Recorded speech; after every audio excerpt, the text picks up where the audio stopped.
ते कृषी यांत्रिकीकरण म्हणून आहे. तर कृषी यांत्रिकीकरण अभियान या योजनेबद्दल जर बोलायचं झालं, ही योजना जी आहे ती कृषी विभागामार्फत राबवली जाते. सारांश जर बघायचं म्हटलं तर कृषी यांत्रिकीकरणास प्रोत्साहन देणे व शेतीमधील ऊर्जेचा वापराचे प्रमाण 2 किलोवॅट हेक्टरपर्यंत वाढवणे.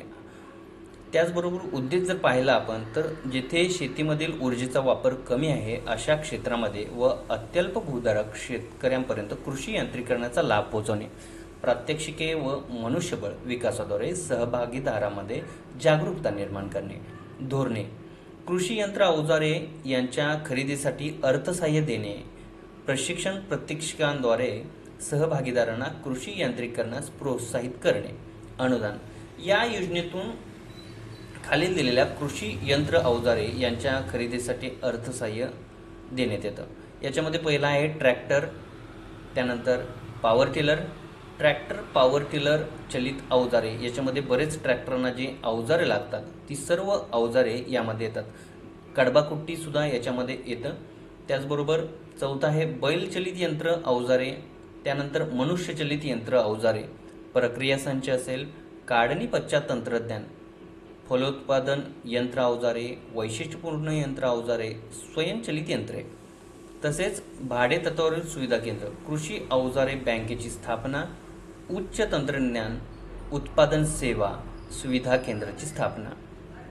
आता याच्यामध्ये पात्रता जर बघितलं, शेतकऱ्यांच्याकडे आधार कार्ड असणं गरजेचं आहे, शेतकऱ्यांची 7/12 असावा, शेतकरी अनुसूचित जाती जमातीमधील असेल तर जातीचा दाखला, कास्ट सर्टिफिकेट जे आहे ते आवश्यक आहे. फक्त एकाच अवजारासाठी अनुदान देय राहील, म्हणजेच ट्रॅक्टर किंवा यंत्र अवजार. कुटुंबातील व्यक्तीच्या नावे ट्रॅक्टर असल्यास ट्रॅक्टर चलित अवजारासाठी लाभ मिळण्यास पात्र असेल, परंतु ट्रॅक्टर असल्याचा पुरावा सोबत जोडणे आवश्यक आहे. एखाद्या घटकासाठी अवजारासाठी लाभ घेतला असल्यास त्याच घटक अवजारासाठी पुढील 10 वर्ष जे आहे ते आपल्याला अर्ज करता येणार नाही, परंतु इतर अवजारासाठी आपण अर्ज करू शकतो. उदाहरणार्थ एखाद्या शेतकऱ्याला 2018-19 मध्ये जर ट्रॅक्टरसाठी लाभ देण्यात आला असेल, पुढील 10 वर्ष ट्रॅक्टरसाठी लाभ मिळण्यास पात्र ठरणार नाही. सन 2019-20 मध्ये इतर अवजारासाठी लाभासाठी पात्र आहे.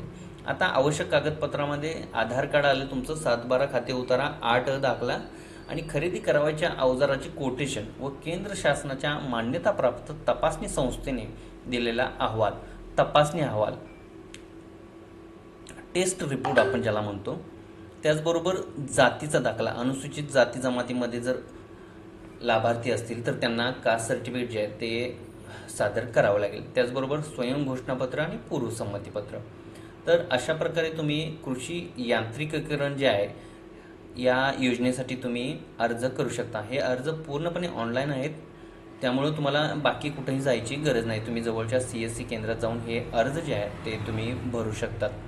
याच्यामध्ये सोडत जे आहे ते लॉटरी प्रमाणे लागते.